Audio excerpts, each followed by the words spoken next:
की जिस पर दृष्टि पड़ जाती है उस पर वो दया उतरती है कि वो महात्मामय हो जाता है। जिस पर दया की दृष्टि पड़ जाती है वो महात्मामय हो जाता है।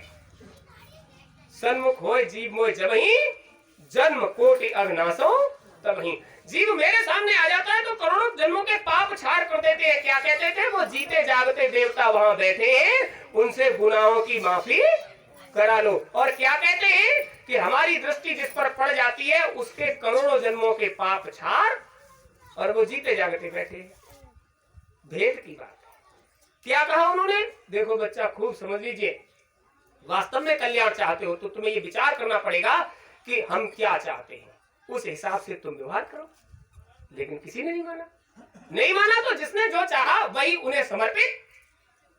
जो जिसने चाहा, अभी कल भी परसों कार्यक्रम हो रहा था, भैया आए उनके गांव में, हमने कहा देखिए गुरु महाराज के नाम से जो भी निकल कर आ रहा है उसकी तय दिल से भरपूर हिसाब से आगे आगे आ जाओ भैया, थोड़ा जगह और बनाओ, और बनाओ, लोग आ रहे हैं, आगे आगे आ जाओ, थोड़ा थोड़ा सा भैया, आगे आगे आ जाओ, जगह है आगे आगे आ जाओ। नरसिंहपाल भैया नहीं दिखाई दे रहे? आ गए, बैठो। तो आप समझ लीजिए, मालिक की दया जो उतरती है उसका लाभ उसको मिलता है जो उस दया को लेने में सक्षम होता है। मालिक की दया तो बरसती है लेकिन दया को लेने में सक्षम होता है, उसी को तो मिल पाएगी। अब दया तो उतरती है सक्षम। हुजूर महाराज ने कहा था करोड़ों में कोई कोई, करोड़ों में कोई कोई, ऐसे नहीं होता। बहुत बहुत लोगों में कोई कोई निकलता है। जो उस काम को करता है उसके साथ जो लग जाते हैं उनका काम हो जाता है, और जो नहीं लगते उनका काम कहां से हो जाएगा। तो हुजूर महाराज ने ये नहीं कहा कि तुम महात्मा बन जाओ। किसी से कहा? हुजूर महाराज ने कहा घर पर रहो, जो दौलत तुमको दी गई है उस दौलत को लेकर घर पर रहो, नौकरी दुकान दफ्तर खेती बाड़ी सब करो। और हम ये जान रहे हैं कि तुमने घर में वचन दिया सब तज भजन करो दिन राती, और तुम नहीं कर सकते। इसलिए 1 घंटा सुबह और 1 घंटा शाम, 2 घंटे का समय, 1 घंटा सुबह और 1 घंटा शाम, 24 घंटे में 22 घंटे संसार के लिए जियो और 2 घंटे हमारे लिए। हम उसी 2 घंटे के समय को तुम्हें रात दिन में जोड़कर वो तुम्हारी बात को स्वीकार कर देंगे। इसका मतलब समझते हो? माला दिया 108 मनके की, 27 कल्प में 108 मनके की माला दिया। एक कल्प में 4 युग, सतयुग त्रेता द्वापर कलयुग, और 27 बीत चुके। ऊपर जो गिनती है वो कल्पों में ही होती है, छोटा है गणित इधर का।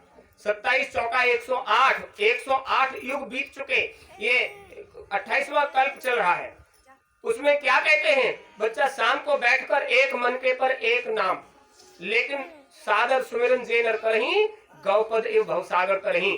सुमिरन भी पक्का करो, भवसागर से पार जाना है तो पक्का करो। एक मनके पर एक नाम जब बैठो सुमिरन करने तो उनका अंतर में ध्यान और उस मनके पर उनका नाम। और उसमें भी क्या होता है? माला तो कर में फिरे, जीप फिरे मुखमाए, मनुआ तो 34 फिरे। ये तो सुमिरन क्या वैसे ही बैठ गए, माला पकड़ के इधर उधर की चल रही है तो क्या हो जाएगा? नहीं होने वाला। उनका मतलब है कि 108 युग में एक युग के लिए एक बार में एक नाम ले लो। और जो इतना भी करते हैं तो मन में सोचते हैं हम बहुत बड़े भगत, वाह। एक युग के लिए एक बार में एक बार नाम लेना और उनको अंतर में याद करना। एक युग में कितने शरीरों को धारण करके कितनी बार तुमने ये सब कुछ कर लिया, कुछ पता है? और उन्होंने क्या कर दिया? सन्मुख होए जीव मोय जबहि, जन्म कोटि अगनासो तबहि। तुम एक बार उनके सामने पहुंचे तो करोड़ों जन्मों के पाप छाड़ कर दिए, और तुम छोटा सा काम करते हो उसमें भी समझते हो हम जाने कितने बड़े भगत हैं। उसके बाद मालिक की दया दृष्टि से जब इतना सब होता है तो गुरु महाराज ने क्या कहा? गुरु महाराज ने कहा सोए जाने जे देव जनाई, जानत तुम्हें कोई जाए। आज एक बात ध्यान में आ गई। काफिले में चल रहे थे हम लोग, मालिक ने कहा चलो बच्चा घूम के आते हैं। ये कोई झंझट नहीं थी। गुरु महाराज ले गए। उस काफिले में साइकिलें बहुत चल रही थी। साइकिलें चल रही थी। चूंकि हम लोग 4 पहिया गाड़ी से थे, हाकिम सिंह फौजी की उद्यमपुर वालों की गाड़ी थी, हम लोग अपना पूरा गुट बनाए उससे चल रहे थे। साइकिल वाले यात्रा कर रहे थे, तो बेचारों को रात में 2 बजे घंटी बज जाती, निकल जाओ।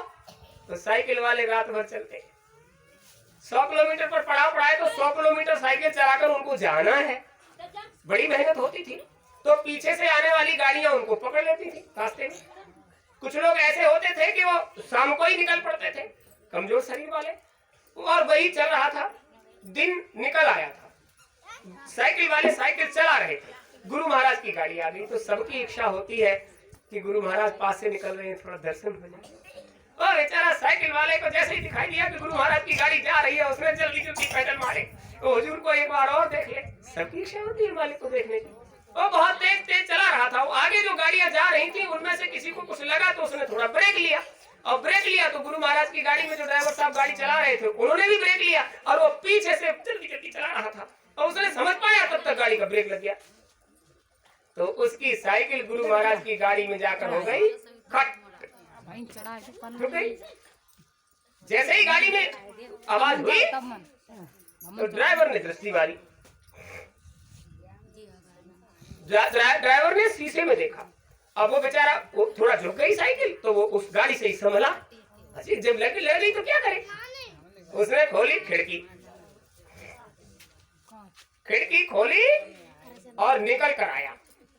अब वो बेचारा संभल कर खड़ा हो रहा था, और आते ही उसने उस साइकिल वाले के कान पर एक देवा चटा। जैसे ही आवाज आई, गुरु महाराज ने गाड़ी की खिड़की खोली और निकलकर बाहर आ गए। उसकी नजर पड़ी, अरे गुरु महाराज बाहर आ गए। बोले हमने इसको मारा है, गुरु महाराज भी डांटे। उसको लगा कि हमने तो एक तमाचा ही मारा है, और गुरु महाराज इसको डांटेंगे, निकल कर आ गए। उन्होंने आकर ऐसे करके कहा, बेटा साइकिल इसमें लग गई। हाँ अच्छा निकालो निकालो।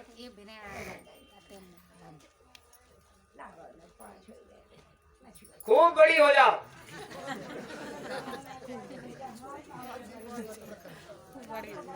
साइकिल की आवाज खट हुई और चांटे की आवाज। गुरु महाराज निकलकर बाहर आए और आकर ऐसे स्पर्श करके कहा, बेटा साइकिल इसमें लग गई। हाँ हुजूर। अरे कोई बात नहीं बेटा, उठाओ उठाओ उठाओ उठाओ। साइकिल उठाया और बोले निकालो निकालो निकालो। उसने निकाला और उसके कैरियर पर बैठ कर बोले चलो चलो चलो। अब वो चक्कर में पड़ गया। हुजूर महाराज ने गाड़ी छोड़ दी, साइकिल पर बैठ गए। बोले देखते क्या हो, चलो चलो इसको, अब कौन मना करेगा। और गुरु महाराज को बिठाकर वो साइकिल चलाने लगा, और साइकिल लेकर गुरु महाराज चले गए साइकिल पर बैठ के। गुरु महाराज साइकिल पर बैठकर चले गए, गाड़ी वाला वही खड़ा रह गया। अच्छा अब क्या करें। जब लोगों ने, चूंकि पूरा काफिला जिम्मेदार लोग होते थे आगे पीछे, लोगों ने देखा कि गुरु महाराज तो साइकिल पर बैठकर चले गए, तो निकल कर गुरु महाराज की गाड़ी के पास आए, पूछा क्या हो गया, तो उसने पूरी बात बताई। अब सब लोग सन्न रह गए, और ये क्या हो गया। गुरु महाराज साइकिल से काफिला करेंगे, हम लोग गाड़ी से कैसे करेंगे। गुरु महाराज साइकिल पे चलेंगे और हम गाड़ी में। अब सब लोग सन्न रह गए और दौड़ाई गाड़ियां। देखो गुरु महाराज कहाँ पहुंचे, और जाकर चारों तरफ से वो साइकिल वाले की साइकिल गिर ली। साइकिल वाले की साइकिल घेर ली और गुरु महाराज को हाथ जोड़कर कहा, हुजूर ये ठीक नहीं है। बोले नहीं नहीं ठीक है बेटा, तुम अपनी रेल ले जाओ, हमें तुम्हारी रेल की कोई आवश्यकता नहीं है। हमारा बच्चा हमको काफिला साइकिल से कराएगा, ले जाओ अपनी रेल को। तो गुरु महाराज के अंदर क्या बात थी, हमारे सब बच्चे। अच्छा तुम गाड़ी में बैठ गए तो तुम बड़े हो गए, वो छोटा हो गया। बाप के लिए तो सारी संतान है, संतान औलाद, और गुरु के लिए तो छोटा बड़ा कुछ भी नहीं होता। तुमने उसको चाटा कैसे मारा, तुमको मालूम है तुमने किसको चाटा मारा। लोगों ने कहा हाजिर गलती है। अरे गलती हो गई, गलती की भी कुछ परिमाप होती है, लंबाई चौड़ाई। कितनी बड़ी गलती हो गई इसका कोई परिमाप। अरे हुजूर हो ही जाता है ऐसा। अच्छा ऐसा हो जाता है, बेटा चलो साइकिल। और वो साइकिल वाला फिर बड़ा, तो लोगों ने घेर लिया, पैरों पड़ गए, हुजूर क्षमा कर दीजिएगा। बोले किस बात के लिए क्षमा कर दें, छोटी मोटी गलतियों को तो हम सन्मुख होए जीव मोए जबही जन्म कोटि अगनासो तभी, और तुम मेरे सामने होते ही करोड़ों जन्मों के पाप क्षार कर देते हैं, और तुम मेरे ही साथ ऐसा व्यवहार कर रहे हो, तो तुम्हारे साथ कैसा करें हम समझे नहीं हुजूर। क्या हो गया? बोले बताएं क्या हो गया। ये बच्चे जो साइकिल पर चल रहे हैं, तुमको मालूम है ये कौन चल रहे हैं? ये बच्चे 100 सवा 100 150 किलोमीटर साइकिल चलाते हैं, तुमको मालूम है कौन चलाता है? इधर देखो, इधर जहां तक साइकिलों की लाइन थी, गुरु महाराज ने कहा इधर देखो, नजर घुमाकर। जिस साइकिल पर देखे गुरु महाराज बैठे, जिस साइकिल पर नजर जाए गुरु महाराज बैठे, उन्होंने कहा इधर देखो, इधर सामने देखे, जिस साइकिल पर देखे गुरु महाराज बैठे, तो उन्होंने पूछा बताओ उसने चांटा किसको मारा? रो पड़े लोग। हुजूर हम नादान हैं, हम अनजान हैं, हम नहीं जान रहे, हमसे गलती हो गई, और आप भी दया नहीं करोगे, आप भी क्षमा नहीं करोगे तो कौन करेगा? अब कारण यह है कि काफिला अभी बहुत समय तक चलेगा। यदि आप इस तरह से चलने लग गए, चूंकि आप तो सामर्थ्यवान हो, कुछ भी कर सकते हो, तो इसमें जो लोग आपके साथ चल रहे हैं, संसार में जो संदेश जाएगा वो संत मत के लिए अच्छा नहीं होगा। गुरु महाराज ने कहा बहुत बढ़िया, अब हमें काफिला निकालने की कोई जरूरत, अब तो तुम उपदेशक हो गए और हमको भी समझाने। बहुत बढ़िया। हाथ जोड़कर कहा हुजूर आप कैसे मानोगे, हम सब वही करने को राजी हैं। उन्होंने कहा उस बच्चे को इस सेवा से हटा दीजिए, कुछ और दे दीजिए, वो इस सेवा के लायक नहीं, बस इतनी सजा। इस सेवा से किसी दूसरी सेवा में डाल दीजिए, उसको कुछ और दे दीजिए। अंदाजा लगाइए, अखिल ब्रह्मांडों का नायक जिसके इशारे से चल रहा हो, ड्राइवर गाड़ी चला रहा, हुजूर बैठे, जैसे ले जाओगे तैसे जाएंगे, और उससे कितना बड़ा अधिकार छीन लिया। कोई और सेवा दे दीजिए, मना नहीं किया, दे दीजिए, लेकिन वो इस सेवा के लायक नहीं है, हमारे बच्चों को समझता नहीं, हमारे बच्चों को समझता नहीं। किसके लिए कहा था? आपको संसार समझता नहीं, आपके अंदर कितनी बड़ी सामर्थ्य है इसे संसार समझता नहीं। और ये भी कह दिया कि तुम्हारी सामर्थ्य को अगर उजागर कर दिया तो तुम पल में किसी को राजा बना दोगे, किसी को रंक बना दोगे, क्योंकि तुमसे सामर्थ्य पचने वाली नहीं है। अरे तुम नहीं बचा पाओगे, जिस पर रीत जाओगे तो उसको राजा बना दोगे, और जिस पर खींच जाओगे उसे रंक बना दोगे। जबकि इसमें होगा क्या? तुम अपनी कमाई हुई दौलत को ही लुटाओगे और अब खुद ही घाटे में आ जाओगे। इसलिए हुजूर महाराज ने कहा जो भी जोड़ पजोड़ कर रखोगे उसका वास्तविक लाभ तुम जब उधर चलोगे तो तुम्हारे सेविंग अकाउंट में है, बचत खाते में है, उधर चलते ही तुम्हारा वो अपना है और तुम्हें मिलेगा। बिल्कुल निश्चित रहिए, तुम जो भी कमा रहे हो, एक पल, दो पल, मिनट, 2 मिनट, 10 मिनट, जो भी सेवा करते हो, मतलब जीवन का जो समय समर्पित प्रभु को कर रहे हो, गुरु महाराज को कर रहे हो, वो समय तुम्हारा खाते में जा रहा है, और समय आने पर वो पूरा कलेवर तुम्हें सौंप दिया जाएगा। मालिक उसका क्या करेंगे? जो भी सेवा करते, जो भी सत्संग सुनते, जो भी भजन करते हो, वो सारा इकट्ठा करके हुजूर तुम्हारे खाते में जमा करते हैं, और वो तुम्हें समय आने पर मिलेगा। आज अगर दे दें तो तुम खर्च कर डालोगे, उसको खत्म कर दोगे। इसलिए गुरु महाराज ने क्या कहा था? गुरु महाराज ने कहा था, हम सबसे कहते हैं भैया आप हमको सही बताना, तुम्हारे घर में जो नौकर चाकर होता है, जब तो वो तुम्हारे घर आता, तुम किसान आदमी हो, मजदूरी करते हो, कोई मजदूर जब तुम्हारे घर मजदूरी करने आता है तो क्या आप उसके पांव छूते हो? नहीं छूते। मजदूरी करने का मतलब है वो तुम्हारी सेवा करने आता है, तो क्या उस सेवादार के तुम पांव छूते हो? नहीं छूते। और गुरु महाराज ने कंधे को ठोक कर क्या कहा था? बेटा तुमको सेवादार बनाया है, इसलिए तुम केवल सेवा करो। और हम बहुत मना करते हैं, हाथ जोड़कर जय गुरुदेव बोलो। आप बोलोगे तो आपके स्मृति में गुरु महाराज का अंतर में अस्क उतर आएगा, उसका मिलेगा लाभ। और तुम डालते हो डाका, चूंकि डाल क्या लोगे जो हमारे पास है ही नहीं, तुम क्या लूट लोगे जो हमारे पास है ही नहीं, तो लूट क्या लोगे? तो वैसे ही खाली हाथ आए और खाली हाथ चले गए, हमारे पास कुछ भी नहीं है, क्योंकि हम सेवादार हैं। सेवादार के पास कुछ भी होता, अरे जब उसके पास कुछ होता तो लंबादार नहीं होता, तो सेवादार नहीं होता। और गुरु महाराज ने कंधा ठोक कर कहा तुम सेवा करोगे। अभी कल ही परसों चर्चा चल रही थी, वो बुढ़ाराम मैदीनपुर वाली, तो प्रेमियों ने कहा वो मामला बहुत बिगड़ रहा था। तो हमने कहा हुजूर ने हमें सेवादार बनाया, वहां जो भी हुआ उससे हमारा कुछ कट गया। और आपको ये भी बताया था कि उस गांव में गुरु महाराज ने क्या मौज उतारी थी। पहली बार कार्यक्रम हुआ, जिला संगत ने रखा और वहां किसी को भी गांव संगत के लोग बोलने नहीं दे रहे थे, कि वो सब ज्ञानी थे। अब जो भी जाए 10-5 मिनट सत्संग सुनाए और तब तक वो इतना बात करे कि वो बेचारा उतर कर चला, हमारी कोई सुनता ही नहीं, कुछ सुनता ही नहीं।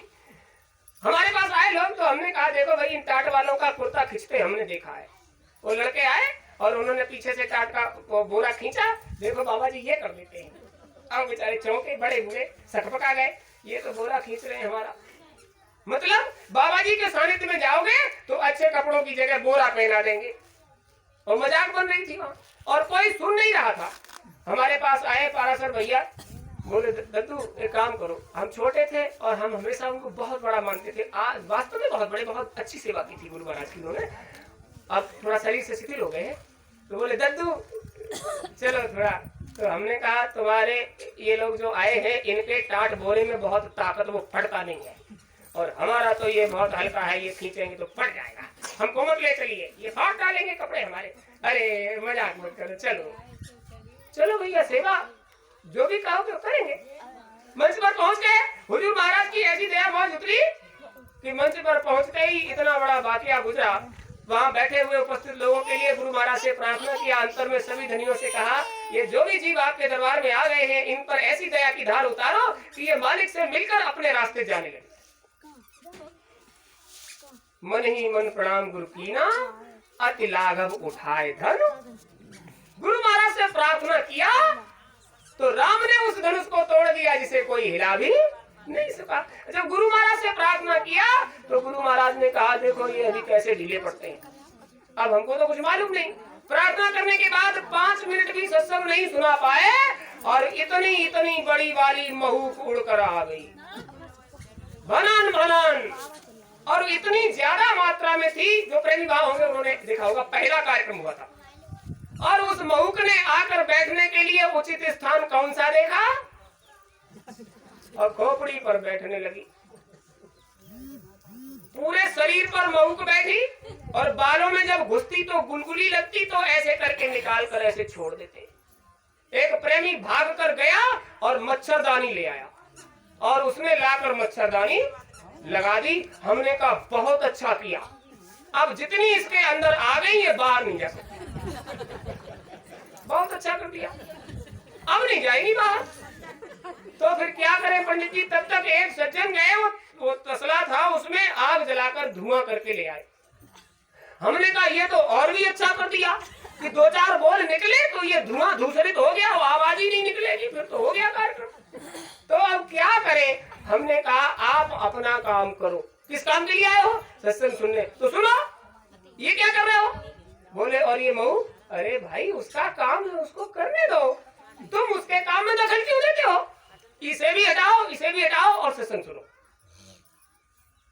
हम जब अपनी तो आदत है प्रेमियों के बीच में बैठते हैं तो अपनी कह लेते हैं और उनकी सुन लेते हैं। क्योंकि सेवादार हैं तो सोचते हैं कि सबकी सेवा का अवसर मिल जाए।